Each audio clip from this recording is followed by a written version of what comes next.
Hello and welcome to the first episode of the Today's Pastime podcast on the Around the Diamond channel, where we talk about America's pastime in the current day. I'm your host, Max, and let's get right into it. Welcome to the first episode of the Today's Pastime podcast. On today's episode, we will talk about Shōta Imanaga signing with the Cubs, the trade the Dodgers and Cubs just made, and what the Cubs will do next. So, let's get started talking about this contract.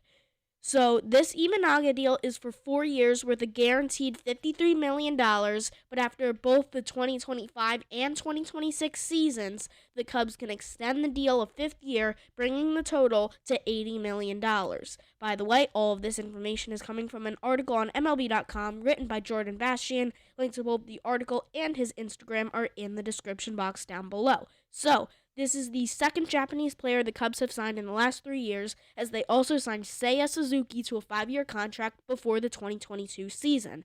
I think this is a good move for the Cubs, as they were only one game out of the third wildcard slot last year, and this year they will be under control of new manager Craig Counsell coming over from the Milwaukee Brewers. This move ended up working out for the Cubs, as just a few hours after Imanaga signed, Marcus Stroman signed with the Yankees, and the Cubs ace left. So, this will give them a new ace next year. So, next I want to discuss whether or not the Cubs are still in the running to bring back Cody Bellinger, their star center fielder from last year, or if he will go elsewhere. I think there is a chance that he goes back to the north side of Chicago, and I think the fact that the Yankees now have an outfield of Juan Soto, Aaron Judge, and Alex Verdugo makes it less likely for Bellinger to head to the Bronx.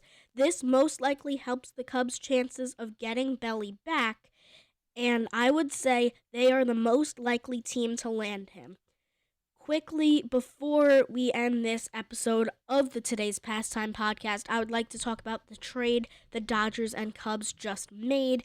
So, the Dodgers will be acquiring right-handed reliever Yency Almonte, who was great in the playoffs in 2022. Not so great last year in 2023.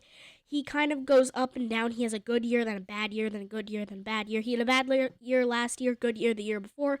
Let's see how he does with the Cubs next year.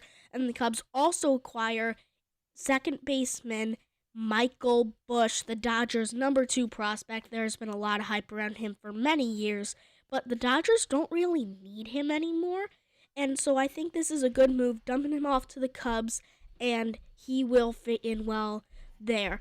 In exchange for those 2 players, the Dodgers will acquire left-handed pitcher Jackson Ferris, the Cubs' number 8 prospect, and unranked prospect outfielder Zaire Hope.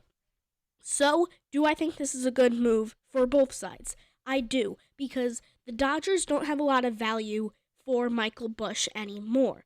So, I think giving him to the Cubs is a good move, and I think the Cubs did a good job finding a nice middle infielder who can also play other spots in the infield, because they do have Nico Horner at second and Dansby Swanson at short, so I'm wondering if they'll put him in third, maybe put him in left a little bit. I know he's played left in minor leagues, so I'm curious to see what they do there. But that's going to wrap up this first episode of the Today's Pastime podcast. This was a bit of a short episode, but not a lot has been happening recently in baseball.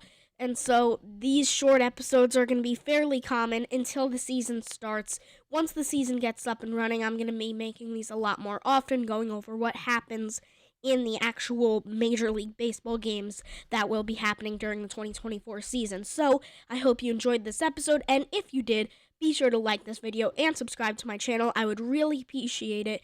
Thank you so much for watching, and I will see you next time. Peace.